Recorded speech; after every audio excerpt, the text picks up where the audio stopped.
High, welcome back to another lesson. আজকের যে বিষয়টা নিয়ে আমি কথা বলতে যাচ্ছি, এই বিষয়টা হচ্ছে মোস্ট ইম্পর্ট্যান্ট একটা টপিক। এই টপিকটার উপরে অলরেডি আমি 2 লেকচার কমপ্লিট করেছি। এটা হচ্ছে 3rd লেকচার, অর্থাৎ লেকচার 3। একটু দেখি টপিকটা কি? সেটা হচ্ছে সাবজেক্ট ভার্ব এগ্রিমেন্ট। ওকে? আ এই লেসনটা আমি 3 ইম্পর্টেন্ট রুল দিয়ে সাজিয়েছি। আশা করছি আপনাদের অনেক ভালো লাগবে। So friends, let's get started. So first রুলটা দেখি। ফার্স্ট রুলটা হচ্ছে likewise these words always act as singular subjects even when they describe more than one thing. অর্থাৎ যা বুঝতে পারলাম সেটা হচ্ছে যে এখানে দেখুন আমি কিছু ওয়ার্ড মেনশন করেছি। অর্থাৎ এই ওয়ার্ডগুলো সিঙ্গুলার সাবজেক্ট হিসেবে সেন্টেন্সে বসবে এবং এগুলো সিঙ্গুলার সাবজেক্ট। ওকে, একটু দেখি ওয়ার্ডগুলো কি কি। এনিবডি, আমরা যদি কেউ উচ্চারণটা করি, একটু প্রোনাউন্সটাও আমরা একটু লক্ষ্য করব। এনি বডি উচ্চারণটা সঠিক না, ঠিক আছে।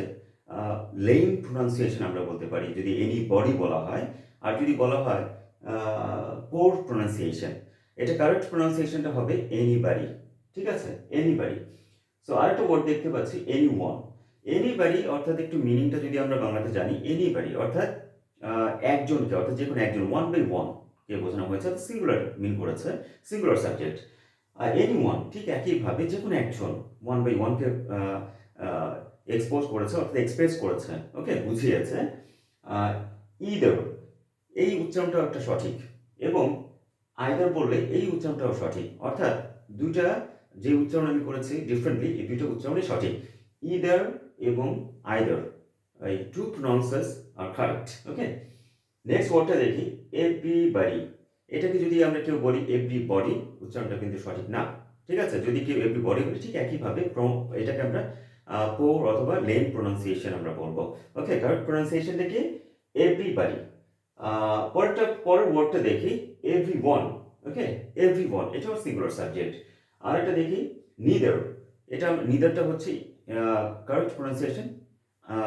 নাইদার, এটাও কারেক্ট প্রোনাউন্সিয়েশন। অর্থাৎ এই দুই প্রোনাউন্সিয়েশন দুইভাবে যদি আমরা এই ওয়ার্ডটাকে প্রোনাউন্স করি, কারেক্ট। ওকে, নিদার এবং নাইদার বোথ আর কারেক্ট।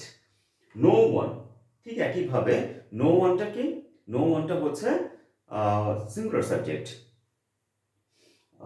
এখানে দেখুন আরেকটা ওয়ার্ড আমি দিয়েছি, সেটা হচ্ছে নো বাড়ি। কেউ যদি ঠিক একইভাবে আমরা যদি বলি নো বডি, উচ্চারণটা সঠিক নয়, ঠিক আছে।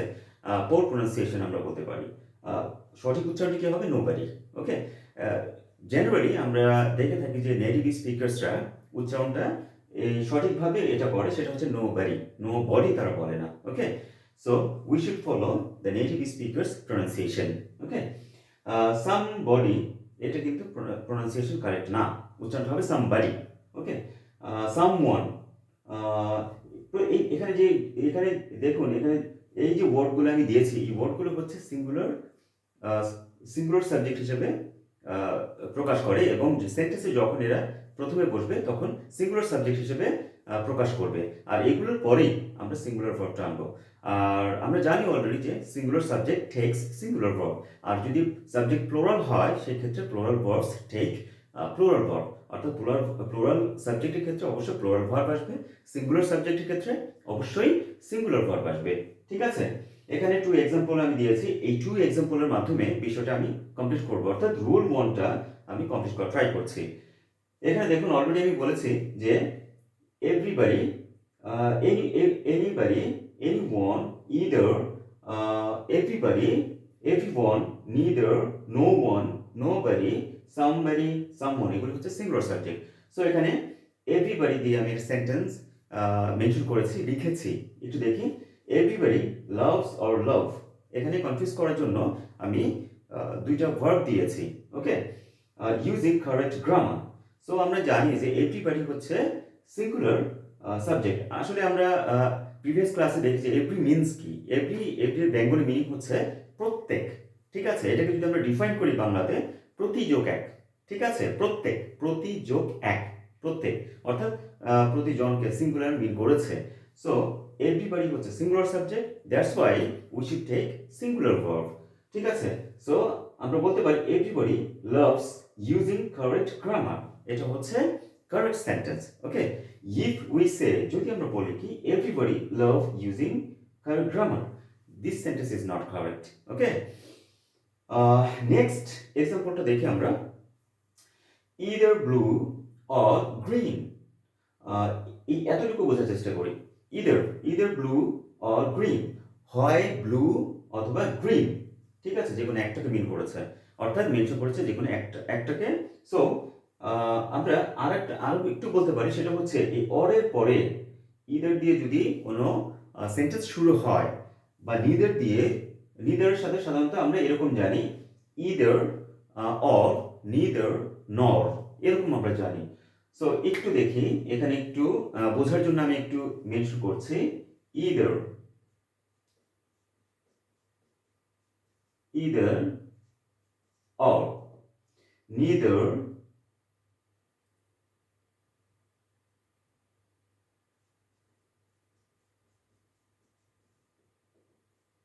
নিদার নর। ইদারের সাথে অর হয়, নিদারের সাথে নর হয়। ওকে, ইদার পরে ওয়ার্ড থাকতে পারে, অথবা ফ্রেজ থাকবে, অথবা নিদারের পরে ওয়ার্ড থাকবে, অর্থাৎ ইদারের সাথে অর, নিদারের সাথে নর। অর্থাৎ এই অরের পরে, এই এখানে লেখাটার উদ্দেশ্য হচ্ছে অরের পরে, এই যে অরের পরে, এই যে দেখতে পাচ্ছেন, অরের পরে যেই ওয়ার্ডটা থাকবে, যেই নাউনটা থাকবে, এই নাউনটা যদি অবশ্যই সিঙ্গুলার মিন করবে, আমরা একটু ডিফারেন্টলি বোঝার জন্য, ঠিক আছে, ইদারের পরে যে নাউনটা থাকবে এর উপর ডিপেন্ড করবে পরবর্তী ভার্বটা সিঙ্গুলার হবে না প্লুরাল হবে। অবশ্যই ইদার দিয়ে আমরা যখন সেন্টেন্স শুরু হবে, তখনই আমরা কিন্তু অবশ্যই ভার্বটা হবে কি, যেহেতু singular subject, so singular verb আসবে।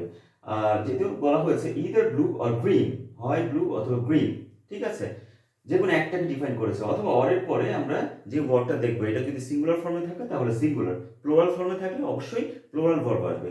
যেহেতু গ্রিন হচ্ছে singular noun, so singular verb, ঠিক আছে। এখানে ওয়ার্ক এবং ওয়ার্কস কনফিউজ করার জন্য দুইটা ভার্ব আমি দিয়েছি। সো এখানে আসবে কি works, either blue or green works for the wallpaper colour.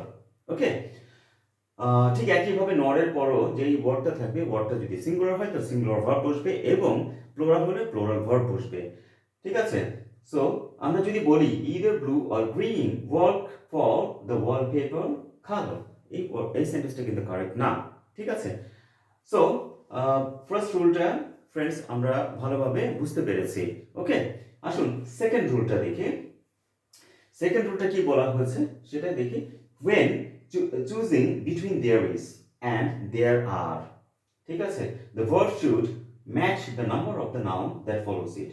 একটু বোঝা ট্রাই করি আমরা, ইন্ট্রোডাক্টরি দেয়ার, অর্থাৎ সেন্টেন্সে যদি সাবজেক্ট না পাওয়া যায় খুঁজে, তখন আমরা ইট বা দেয়ারকে আমরা নিয়ে আসি, এবং এই যে দেয়ার ইজ, দেয়ার আর, এরপরে আসলে এই এই ভার্বটা, এই বি ভার্বগুলো কিভাবে বসে, সিঙ্গুলার আসবে না প্লুরাল আসবে, একটু দেখি। এখানে টু সেন্টেন্সেস অর্থাৎ টু এক্সাম্পলের মাধ্যমে বিষয়টা ক্লিয়ার করার একটু ট্রাই করি। ফার্স্ট এক্সাম্পলটা দেখি, there is or are, confuse করার জন্য এখানে দেখুন দেয়ার ইজ অর আর আমি মেনশন করেছি। এখানে দেখুন এ new map in the DLC. So একটা জিনিস লক্ষ্য করবো, এই দেয়ারের পরে ইজ বা আর হয় কেন, ইজ বা আর হয় তখন কখন হয় একটু দেখি। দেয়ারের পরে যে ভার্বটা বসবে, যদি ইজ বসে অবশ্যই এর পরবর্তী নাউনের উপর ডিপেন্ড করবে, ঠিক আছে। এ নিউ ম্যাপ এটা হচ্ছে সিঙ্গুলার নাউন। ওকে, সিঙ্গুলার নাউন, সো সিঙ্গুলার নাউনের জন্য বা সিঙ্গুলার নাউনের জন্য অবশ্যই সিঙ্গুলার ভার্ব আসবে। সো আমরা বলতে পারি there is a map, a new map in the DLC. যদি আমরা বলি there are a new map in the DLC, সেন্টেন্সটা কিন্তু কারেক্ট না। এখানে আরেকটা বিষয় একটু ক্লিয়ার করতে চাচ্ছি, সেটা হচ্ছে আমরা অ্যাডজেক্টিভটা সবাই জানি। একটু সংক্ষিপ্তভাবে অ্যাডজেক্টিভ হচ্ছে নাউন বা প্রোনাউনের দোষ, গুণ, অবস্থা, সংখ্যা, পরিমাণ, এগুলো আমরা জানি।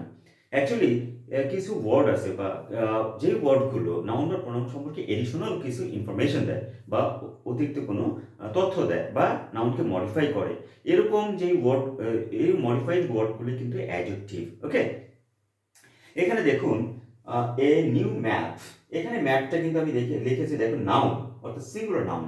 ওকে, এই নিউটা হচ্ছে অ্যাডজেক্টিভ, ম্যাপটা কিরকম, নতুন, ম্যাপটা নতুন, এই জন্য নিউটা হচ্ছে অ্যাডজেক্টিভ, ম্যাপকে কিন্তু মডিফাই করলো। ওকে, ম্যাপটা কি নতুন, এই ম্যাপকে কিন্তু অর্থাৎ এই নাউনকে মডিফাই করলো, এই জন্য এই নিউকে বলা হয় মডিফাইড ওয়ার্ড বা অ্যাডজেক্টিভ বলতে পারি। আর যেহেতু সিঙ্গুলার নাউন, দ্যাটস ওয়াই আমরা এখানে কি বসাবো, আর্টিকেল এ বসে। ওকে, আর্টিকেল এ বসে, অর্থাৎ নাউনটা সিঙ্গুলার, তার আগে যদি অ্যাডজেক্টিভ, তার পূর্বে কি বসে, এ। ওকে, আর্টিকেল এ বসবে। যদি নাউনটা প্লুরাল হয়, অর্থাৎ ম্যাপস প্লুরাল নাউন, আর অর্থাৎ নিউটা হচ্ছে অ্যাডজেক্টিভ, তাহলে এই ক্ষেত্রে কিন্তু এই যে পূর্বে আমি কিন্তু আর্টিকেল এ বসাতে পারবো না। ওকে, ঠিক আছে, অর্থাৎ প্লুরাল যদি নাউন হয় এর আগে এ বসে না, সিঙ্গুলার নাউন হলে তার আগে কেবল আমরা এ বসাতে পারি। ওকে, তাহলে এখানে আমরা একটু দেখি, যেটা বলেছিলাম, there is a new map in the DLC, a new map হচ্ছে সিঙ্গুলার নাউন, দ্যাটস ওয়াই আমরা ইজ বসাবো। ওকে, আর অলরেডি অ্যাডজেক্টিভের যে ডেফিনেশনটা আমরা একটু এখানে আমরা বুঝতে পেরেছি। আসুন সেকেন্ড এক্সাম্পলটা দেখি।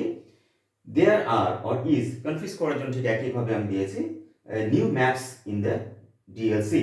এখানে দেখুন নিউ ম্যাপস প্লুরাল নাউন। ওকে, প্লুরাল নাউন, এখানে দেখুন নিউ ম্যাপস হচ্ছে প্লুরাল নাউন। সো প্লুরাল নাউনের কারণে অবশ্যই কিন্তু দেয়ার এর পরে আর হবে, আর এর উপরে দেখুন আমি রেড মার্ক দিয়ে টিক মার্ক দিয়েছি, এটা হচ্ছে কারেক্ট। সো আমরা উই শুড সে, ঠিক আছে, বা উই ক্যান সে, আমরা বলতে পারি, কি বলতে পারি, there are new maps in the DLC. আমরা যদি বলি there is new maps in the DLC, এই সেন্টেন্সটা কিন্তু সঠিক না। কেননা এই যে নিউ ম্যাপস, ওকে, এটা হচ্ছে plural noun. So we cannot use is, singular verb এখানে ইউজ করতে পারবো না। ওকে, আশা করছি ফ্রেন্ডস এই এই 2 নম্বর সেন্টেন্সটা অর্থাৎ 2 এক্সাম্পলটা বুঝতে পেরেছেন, আর রুল 2টা অবশ্যই কমপ্লিট হয়েছে। হ্যাঁ, আসুন নেক্সট রুল অর্থাৎ রুল নাম্বার 3টা দেখি, আজকের লেসনের মোস্ট ইম্পর্টেন্ট এবং 3 নম্বর রুলটা দেখি। কি কি কি লিখেছে আমি একটু দেখি। সেটা হচ্ছে similarly words that indicate a portion, একটা অংশ।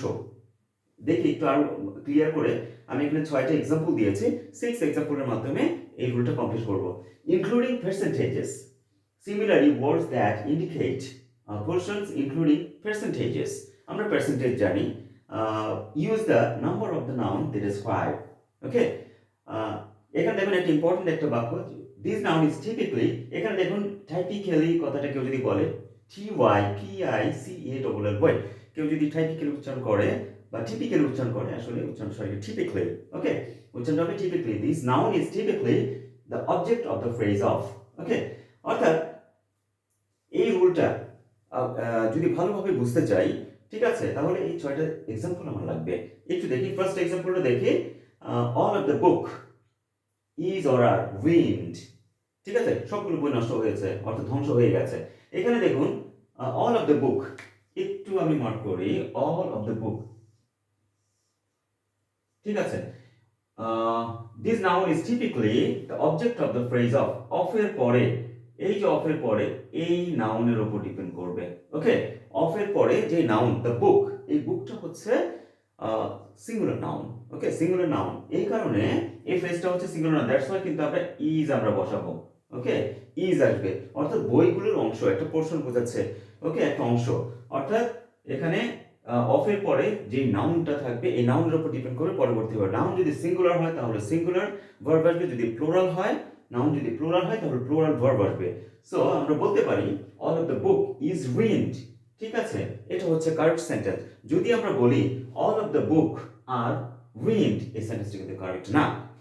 সেকেন্ড সেন্টেন্সটা দেখি বা সেকেন্ড এক্সাম্পলটা দেখি, all of the books is or are wind, ঠিক আছে, ঠিক একইভাবে এই যে অফের পরে যে ফ্রেজ বা নাউন, এর উপর ডিপেন্ড করবে পরবর্তী ভার্বটা কি হবে, অর্থাৎ অল অফ দ্য বুকস, বইগুলোর অংশ, বইগুলোর সব অংশ।